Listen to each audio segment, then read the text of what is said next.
This video was sponsored by Audible. Start listening with a 30-day Audible trial, and your first audiobook plus 2 Audible originals are free.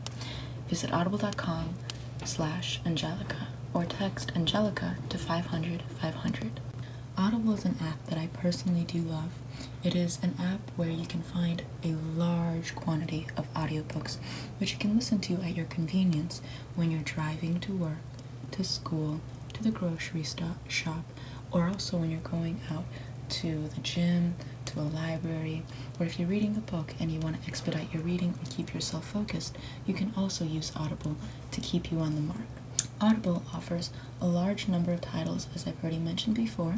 Personally, I have been reading Special Topics in Calamity Physics by Marisha Pessl, and in my wish list I currently have Endurance, Shackleton's Incredible Voyage by Alfred Lansing, and The Mists of Avalon by Marion Zimmer Bradley. Start listening with a 30-day Audible trial, and your first audiobook plus 2 Audible originals are free. Visit audible.com/Angelica or text Angelica to 500 500. Thank you to Audible for sponsoring this video. I and a couple of my friends absolutely love Audible.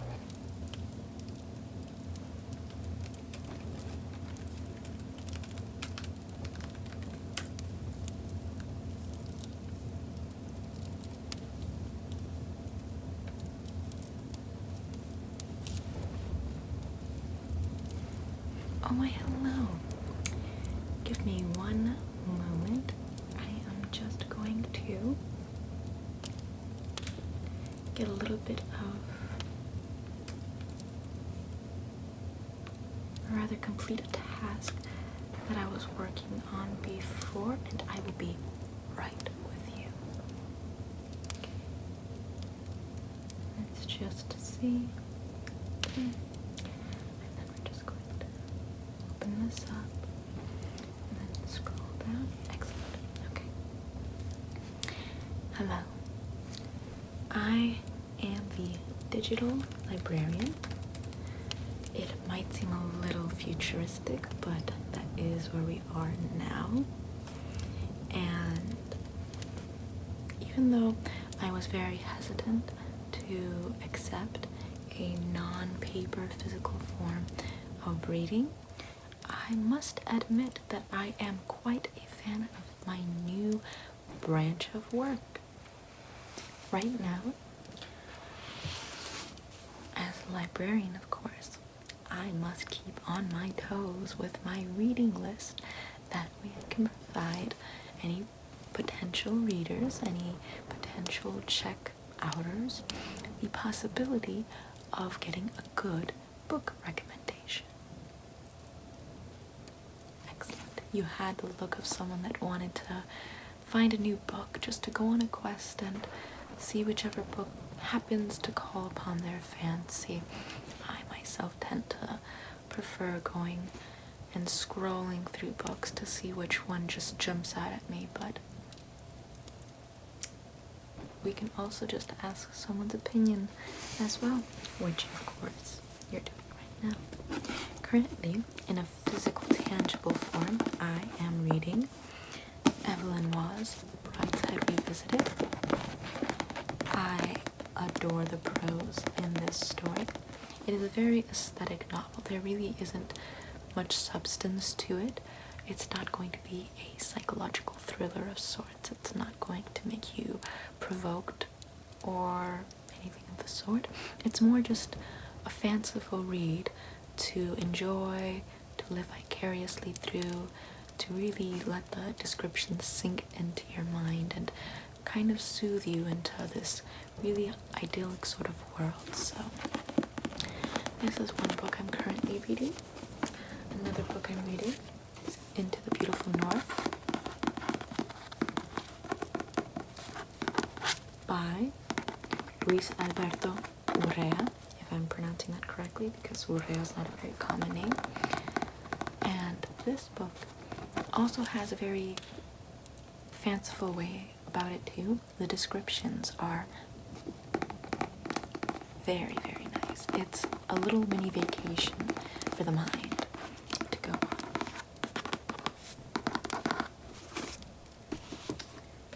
course, I've just finished Jonathan Strange and Mr. Norrell by Susanna Clark. Yeah, Susanna Clark. Excellent book.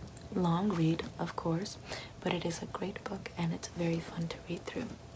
It's one of those books that take you on an adventure, and at the end you have this sort of nostalgia with it, where you saw the characters start and end at a certain point where you just go with the ride. You just kind of experience life with these characters.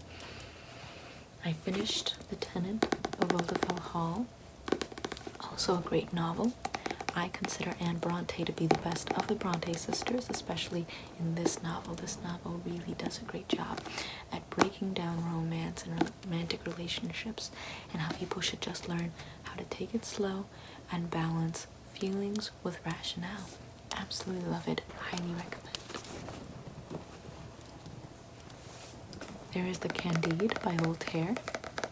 This book is quite funny because it was written by Voltaire, so of course it's going to be funny because Voltaire was quite a satirical philosopher, so I do like him for that. There is a tongue-in-cheek aspect to him. And a biography, just to diversify the non-fiction from the fiction. This one is a biography on Richard Feynman, and I also highly recommend this book because this book gives you a great sense of admiration at the very least, and love and newfound obsession with STEM, particularly math and physics. So I highly recommend it. Plus it boils it down simply. Now you may be asking me, but Librarian, didn't you say you were a digital librarian? How come you're showing me only physical copies? Well, that's a great question. You see, these books, though I do appreciate the antique feel of them, where you can just flip through a page, smell the old book smell, it is so much more beneficial to read or listen to books and just have the book do all the work for you. No more tiresome reading where it burdens my eyes and I can't focus on a line after line because I just keep dazing in and out of the passage. No more trying to read in a car ride and having it just keep bouncing and me have a headache because I'm trying to concentrate on a line and keep it steady when the car itself is not steady. No more having to read with a light beneath the sheets or in the room and having to balance the light with the book. There's no more suffering when it comes to reading a book, even though of course those can be romanticized. When it's a constant thing, it makes reading difficult. It kind of makes it into a chore. So the discovery I've made is I am now a digital librarian where I recommend audiobooks on Audible, where you can change the pace of the book to go much faster than it actually does. So for example, if there's a 17-hour book that you like, but you don't want to listen to it for 17 hours because you really want to finish up your reading challenge and, crack as many books out as fast as possible, you can expedite the book up to 3.5 times faster, perhaps 4. Let me just double check. Boop, boop, boop, boop, boop.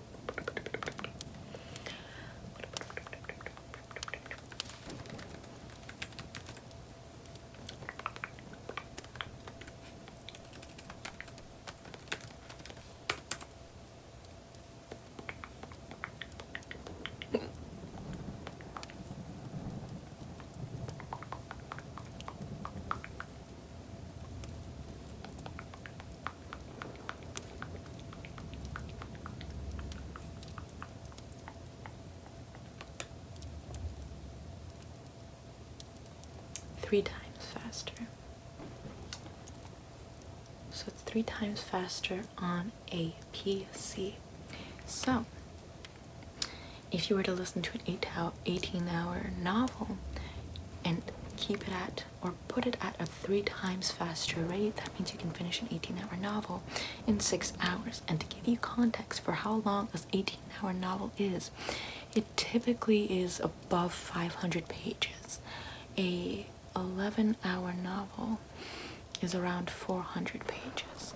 So, no, 11 hours is 300. 15 hours is like 400, and 18 hours is you're getting to the 500 range. So you can finish a 500-page book in 6 hours. That is why I absolutely adore audiobooks. Plus, you can listen to them whenever. You don't have to strain your eyes. It's great to just imagine it and have someone just read it to you the way that when you were a child and you would have instructors or parents read you books. It's just all around.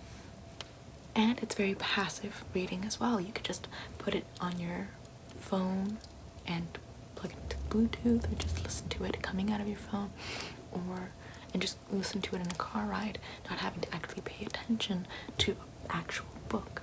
Now, going back to your checkout and, sorting through books and whatnot, going back to my actual job rather than just ranting on about how I really, really like audiobooks.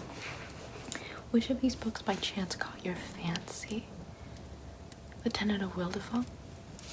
Let me just pull it out real quick. I do admire this book very much. Let's see if we can find an audiobook of it real quick. Give me 1